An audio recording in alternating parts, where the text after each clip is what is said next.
ប្រជាពលរដ្ឋរីករាយសប្បាយចិត្តចំពោះរាជរដ្ឋាភិបាលក៏ដូចជាអាជ្ញាធរមូលដ្ឋានសង្កាត់បឹងធំដែលបានយកចិត្តទុកដាក់ចំពោះប្រជាពលរដ្ឋទូ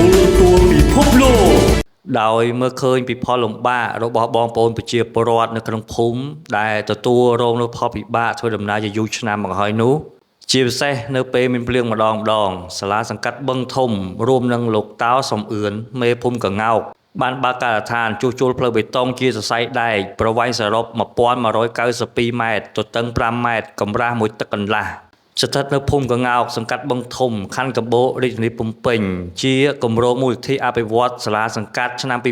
2025ជូនដល់បងប្អូនប្រជាពលរដ្ឋធ្វើដំណើរឆ្លងកាត់បានស្រួលជាងមុនប្រជាពលរដ្ឋនៅក្នុងភូមិមានក្តីសប្បាយរីកជាខ្លាំងចំពោះរាជរដ្ឋាភិបាលក៏ដូចជាលោកមេភូមិដែលបានជួសជុលផ្លូវមួយខ្សែនេះឡើងវិញជាមួយគ្នានេះអង្គភាពទូតអនឡាញពិភពលោកក៏បានជួបសម្ភាសជាមួយលោកមេភូមិព្រមទាំងប្រជាពលរដ្ឋផងដែរសូមទស្សនាស្ដាប់ដូចតទៅខ្ញុំបាទឈ្មោះតោសំអឿនមេភូមិកងោកសង្កាត់បឹងធំខណ្ឌកបូលរាជធានីភ្នំពេញយើងខ្ញុំសូមចាប់អារម្មណ៍លើបញ្ហាផ្លូវបេតុងអញ្ចឹងក្នុងនាមខ្ញុំជាមេភូមិដឹកនាំប្រជាពលរដ្ឋក្នុងភូមិកងោកនេះគឺថាមានសេចក្តីត្រេកអរជាខ្លាំងដែលរដ្ឋាភិបាលបានផ្ដល់ឲ្យថ្នល់បេតុងមួយខ្សែនេះគឺមានប្រវែង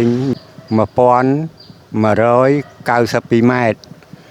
មានទទឹង5ម៉ែត្រអញ្ចឹងទេក្នុងភូមិកងោកបងប្អូនប្រជាពលរដ្ឋទាំងអស់គ្រប់គ្រួសារគាត់មានការ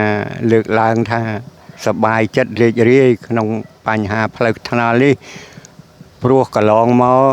គឺវាមានបញ្ហាលំបាកទាំងជិះម៉ូតូជិះកង់ធ្វើដំណើរថ្មើរជើងវាមានដីស្អិតហើយនឹងកលុកកលាក់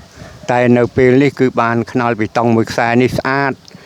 ដល់តែមែនតែនឹងគាត់សរសើររាល់ថ្ងៃហើយក៏គាត់ហាត់ប្រាណរាល់ថ្ងៃដែរឲ្យតែម៉ោង4ហ្នឹងគាត់នាំអ្នកដើរថ្មើរជើងហ្នឹងអញ្ចឹងទេគាត់ក៏បានសរសើរហើយក៏បានជូនពរទៅដល់រាជរដ្ឋាភិបាល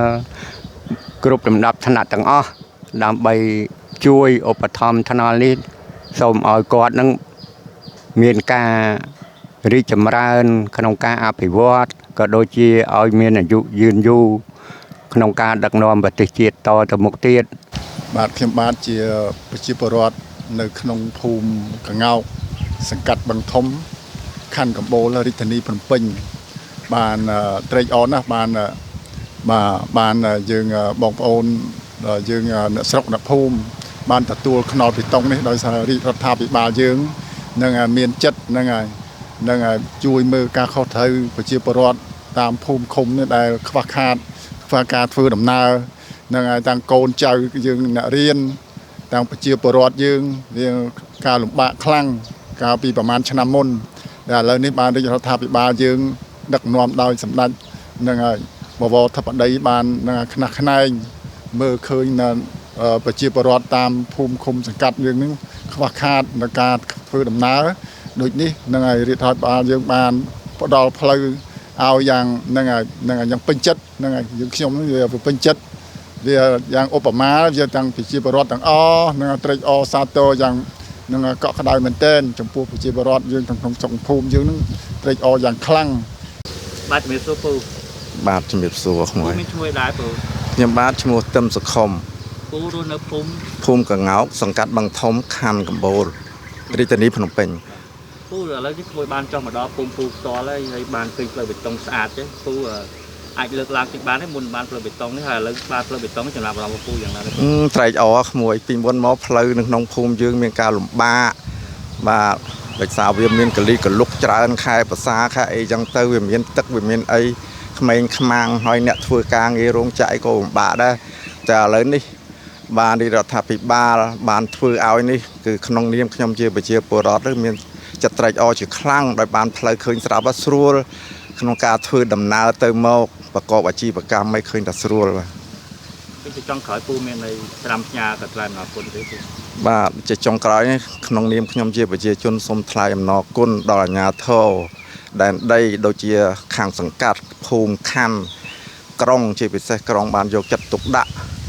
បានផ្ដល់នៅផ្លូវមួយខ្សែនេះក្នុងភូមិនេះដែលធ្វើឲ្យប្រជាជនក្នុងភូមិទាំងអស់មានសេចក្តីរីករាយជាអតិបរមាសូមអរគុណបាទ